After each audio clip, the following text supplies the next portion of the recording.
భూమన కరుణాకర్ రెడ్డిపై ఎమ్మెల్యే ఆరణి శ్రీనివాసులు తీవ్ర ఆరోపణలు చేశారు. భూమన కరుణాకర్ రెడ్డి చేసిన తప్పుల నుంచి తప్పించుకోలేరని అన్నారు. ఆయనపై నమోదైన వివిధ వ్యవహారాల్లో దర్యాప్తు కొనసాగుతుందని చెప్పారు. త్వరలోనే వాస్తవాలు వెలుగులోకి వస్తాయని వ్యాఖ్యానించారు. సాయికృష్ణ వ్యవహారాన్ని వైసీపీ రాజకీయ కోణంలో చూస్తోందని ఆరోపించిన ఆరణి శ్రీనివాసులు తిరుపతిలో భూమన కుటుంబం కోట్ల రూపాయల ప్రజాధనాన్ని దుర్వినియోగం చేసిందని విమర్శించారు.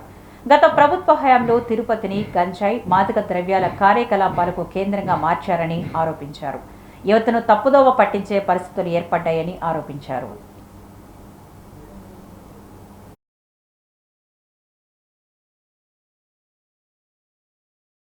కాకినాడలో పవన్ కళ్యాణ్ గారు మన ఊరు మాట మంతే అనే కార్యక్రమం కాకినాడ జిల్లా నాయకులతో, జిల్లా రైతులతో, విద్యార్థులతో, ప్రజలతో ముఖాముఖి జరపడం తెలిసిన విషయమే. ఆ ఒక్క విషయాన్ని వైఎస్ఆర్ కాంగ్రెస్ పార్టీ కాపు నాయకులు కొంతమంది కోనసీమలో నిన్న రాష్ట్ర వ్యాప్తంగా వైఎస్ఆర్ కాంగ్రెస్ పార్టీలో ఉన్న మాజీ ఎమ్మెల్యేలు, మాజీ మంత్రులు కొంతమంది కోనసీమ ప్రాంతం జిల్లాలో సమావేశం కావడం, అక్కడ జరిగినది అంశం వేరే అయితే వీళ్ళు మాట్లాడే అంశం చాలా విడ్డూరంగా వచ్చింది.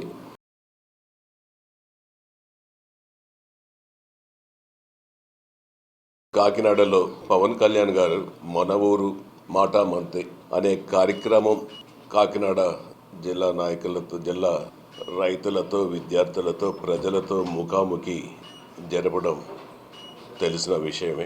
ఆ ఒక్క విషయాన్ని వైఎస్ఆర్ కాంగ్రెస్ పార్టీ కాపు నాయకులు కొంతమంది కోనసీమలో నిన్న రాష్ట్ర వ్యాప్తంగా వైఎస్ఆర్ కాంగ్రెస్ పార్టీలో ఉన్న మాజీ ఎమ్మెల్యేలు, మాజీ మంత్రులు కొంతమంది కోనసీమ ప్రాంతం జిల్లాలో సమావేశం కావడం, అక్కడ జరిగినది అంశం వేరే అయితే వీళ్ళు మాట్లాడే అంశం చాలా విడ్డూరంగా వచ్చింది.